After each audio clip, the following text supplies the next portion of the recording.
Hi dears, അസ്സലാമു അലൈക്കും വറഹ്മത്തുള്ളാഹി. നമ്മുടെ ഫ്രീ അറബിക് കാലിഗ്രാഫി കോഴ്സിൻ്റെ സെക്കൻഡ് ക്ലാസ്സാണ് ഇന്ന് സ്റ്റാർട്ട് ചെയ്യുന്നത്.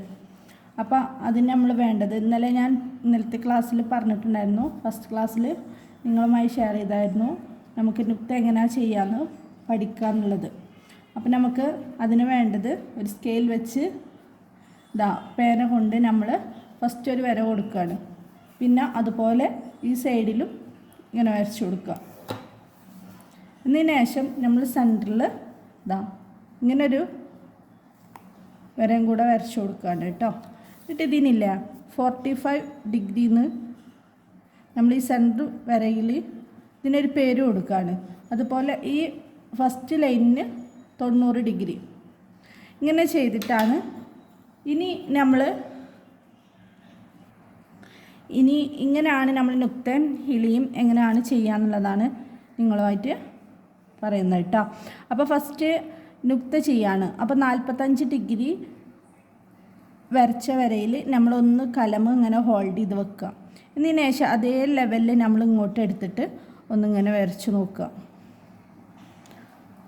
കൈയിൻ്റെ പോർഷൻ തെറ്റാതെ ഇതേപോലെ 45 ഡിഗ്രിയിൽ തന്നെ വെച്ചിട്ട് വന്നിട്ട് ഇതേ ലെവൽക്ക് ഇങ്ങനെ വരച്ച് കൊടുക്കുക.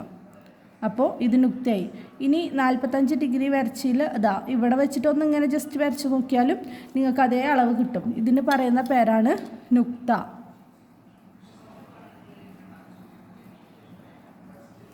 ഓക്കെ, ഇനി നമ്മൾ അടുത്തതെന്ന് പറയുന്നത് ഹിലിയ ആണ്. ഹിലിയ എന്ന് പറഞ്ഞാൽ 90 ഡിഗ്രി നമ്മൾ അളവിൽ ഇതേപോലെ വെച്ച് കഴിഞ്ഞിട്ട് ജസ്റ്റ് ഇതിലൊന്ന് വരച്ച് നോക്കുക. ഇങ്ങനെ വരക്കുക. ഇതേപോലെ 90 ഡിഗ്രിയിൽ തന്നെ എടുത്തതിന് ശേഷം കലമ ഹോൾഡ് ചെയ്തിട്ട് അതേ ലെവലിൽ ഇവിടെ കൊണ്ടുവന്നിട്ട് ഇങ്ങനെ വരച്ച് കൊടുക്കുക. ഇത്രയാണ് നമ്മൾ നുക്ത ഹിലിയ. പിന്നെ താജാണ് ചെയ്യുന്നത്. അത് ഇൻഷാ അല്ലാഹ് കാണിക്കാം. ഇങ്ങനെ ഇട്ടിട്ട് ഇതിൻ്റെ കൂടെ ഇങ്ങനെ വരച്ച് കൊടുക്കുക ചെയ്യാം. ഇതാണ് താജ്. നമ്മൾ അലിഫിൻ്റെ മുകളിൽ കൊടുക്കുന്ന ഒരു സ്ട്രോക്കാണ് ഹിലിയും താജും. ഓക്കെ, താജ് ചെയ്യുമ്പോൾ ഇതേപോലെ തന്നെ 90 ഡിഗ്രിയിൽ അടയാളപ്പെടുത്തിയിട്ടാണ് നമ്മൾ ഹീലിയ എങ്ങനെ ചെയ്യുക. അതേപോലെ തന്നെയാണ് താജിനും നമ്മൾ ഫസ്റ്റ് ഹീലിയ കൊടുക്കുക, പിന്നെ ഇവിടുന്ന് ഇങ്ങോട്ടേക്ക് ഇങ്ങനെ താജ് വരച്ച് കൊടുക്കുക ചെയ്യുക കേട്ടോ. ഓക്കെ, അടുത്തത് നിങ്ങളായിട്ട് ഷെയർ ചെയ്യണത് നമ്മൾ ബേസിക് സ്ട്രോക്കുകളാണ്. ബേസിക് സ്ട്രോക്ക് എന്ന് പറഞ്ഞു കഴിഞ്ഞാൽ നമ്മൾ ഓരോ അക്ഷരങ്ങൾക്കും ഓരോ പാർട്ടുണ്ട്. നമ്മൾ മനുഷ്യ ശരീരത്തിൽ നമുക്ക് എത്ര അവയവങ്ങളുണ്ട് അതുപോലെ തന്നെ നമ്മൾ അക്ഷരങ്ങൾക്ക് ഓരോ പാർട്ടുകളുണ്ട്. അപ്പോൾ ആ പാർട്ടുമായിട്ട് നിങ്ങൾക്ക് കുറച്ച് അഥവാ 16 ബേസിക് സ്ട്രോക്ക് ഉണ്ട്. അതിൽ ഒരു 5 നിങ്ങളായിട്ട് ഞാൻ ഷെയർ ചെയ്യാം. ഓക്കെ, ഫസ്റ്റിലത്തത് നമ്മൾ ഇങ്ങനെ നേരെ വരച്ച് കൊടുക്കുക. പിന്നെ രണ്ടാമത്തത് എന്ന് പറയുന്നത് മുകളിൽ നിന്ന് താഴേക്ക് ഇങ്ങനെ 2. പിന്നെ ആ സ്ട്രോക്കിനെ തന്നെ ഇങ്ങനെ ചരിച്ചിട്ട് നമ്മൾ ഇങ്ങനെ ചെയ്ത് കൊടുക്കും. പിന്നെ വേറെ നാലാമത്തത് എന്ന് പറഞ്ഞാൽ നമുക്ക് ഇങ്ങനെ ഒരു സ്ട്രോക്ക് ചെയ്യാം.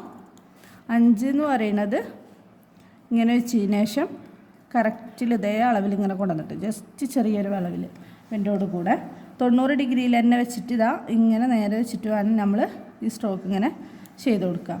ഓക്കെ, ഇത്രയും ബേസിക് സ്ട്രോക്കുകളും നിങ്ങളുമായിട്ട് ഞാൻ ഷെയർ ചെയ്ത് ഇനി ഇതെല്ലാം നിങ്ങളും ചെയ്ത് നോക്കി റെഡിയാക്കുക.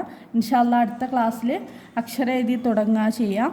അക്ഷരങ്ങൾ ഫസ്റ്റ് നമ്മൾ ഇതിൻ്റെ കാലിഗ്രാഫിൻ്റെ ഇതെന്ന് പറയണത് ഫസ്റ്റ് നമ്മൾ ബേസിക് സ്ട്രോക്ക് മുഴുവനായിട്ടും പഠിക്കും. അതുപോലെ നുക്ത ഹിലിയ താജ് ഞാൻ ഇപ്പം ഇന്ന് ക്ലാസ്സിൽ കാണിച്ചു.